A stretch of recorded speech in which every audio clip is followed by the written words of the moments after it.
So ayan, simulan na natin tong Kawasaki ZX4RR na project na to. Let's go, let's go!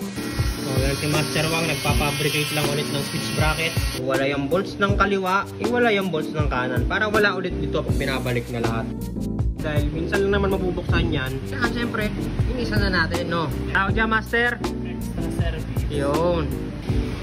Ito nga pala yung mga ikakabit natin dyan, yung Zenlo M1A+, yung Blaupunk na dual disc horn, at syempre sa wiring harness kit, yung customized na wiring harness kit from ground zero. So yan, talagang ginawa yan para dito sa bike na to.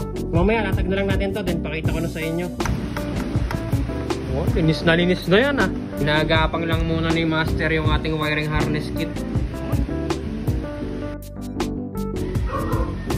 Oh yan, kakabit lang natin yung fabricated na switch bracket. Saktong-sakto yan dyan. Okay. So yan, bali tapos nang iruta yung pinakang wiring harness kit natin. So yan, hindi muna namin sinasara yung fairings para for transparency. Dahil iniwan ng client para makita din ni bossing kung paano nilatag yung ating wiring harness kit dito sa bike niya. So ito, yan yung pinakang kill switch. Tapos ayan ang pagkakagapang. Nakasunod lang siya dun sa main harness ng bike. Yun, yan yung wiring nung pinakang kill switch. Ayun yung pinakang light ballast natin. Doon tinago ni Master Wang. Ito yung mga cables, lahat na gumapang. Yan. Tapos dito syempre, nakatak yung mga lapis. Padiretso na yan dito sa battery box. So yan na lahat. Ito na yung ating mga relays. Then syempre ito, positive and negative terminal lang ng battery yan.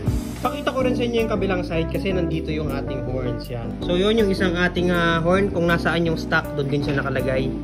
And then yung isa natin is, ayun, nandito, yan. So yan yung wiring ng ating isa pang aftermarket horn. Yan. Bale, ito nga pala yung sa wire ng mini driving light. Pwede pa nakakabit yung mini driving light kasi andun, ayan. Kukulit na lang yung ating battery terminals. Ito na lahat. So naka-power na. So testing nga natin. Okay. High and low ng Ninja. Then buksan natin yung kill switch. Ayun.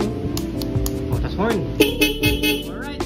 So bali meron lang ito ang isang kill switch. So pag ayaw gamitin yung auxiliary light ng bike, naka-off lang yung kill switch. Pero pag binuksan, ayan na siya. Sasabay na siya ngayon dun sa control ng headlight. And syempre kasabay na rin sa passing. So whatever control yung gawin sa headlight, sasabay yung auxiliary light once na naka-on yung kill switch. Then pag ayaw gamitin yung auxiliary light, pwedeng patayin yung kill switch. And then ito yung kanyang twin horn.